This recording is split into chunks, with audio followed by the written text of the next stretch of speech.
This is a sample reading of the Alien Mind audiobook, written by V.L. Jennings, narrated by Brian Mesler. Daniel pressed his hand to the side of Reevy's head. He closed his eyes and let his intuition guide him as he willed his mind to flow into Reevy's.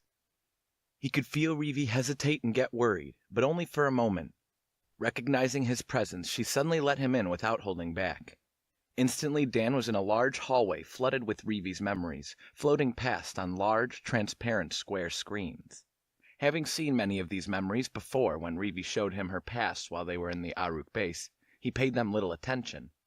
He walked down many winding corridors, teeming with all of the thoughts with which Reevy's mind was interacting and receiving signals.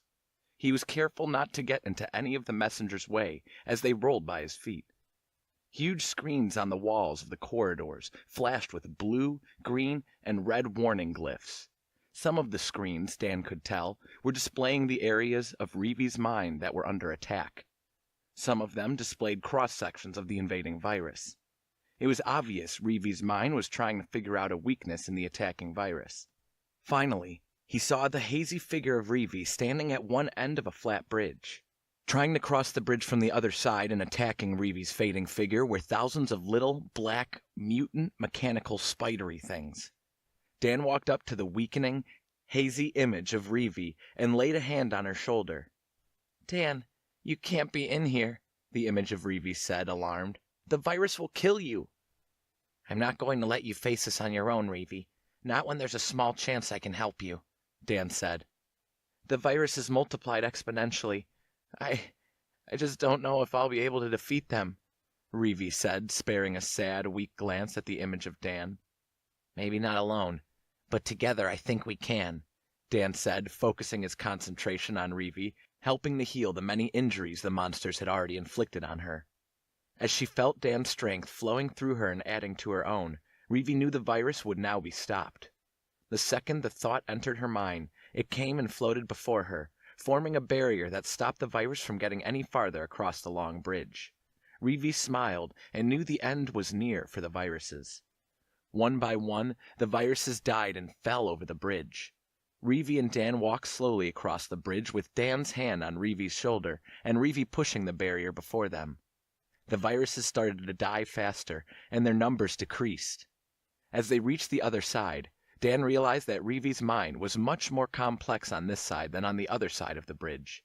Massive networks of stairs and walkways traveled in every conceivable direction. This must be that part of the human mind that most humans never learn to access. Along these passages were many doors standing up without any walls beside them, doors that seemed to open into thin air. One large, arched doorway stood wide open to the left of the bridge that spanned the chasm. The viruses were swarming out from that doorway and crawling all over the networks of walkways. Dan realized this particular section of Reevy's mind must be her comp amalgamator halls.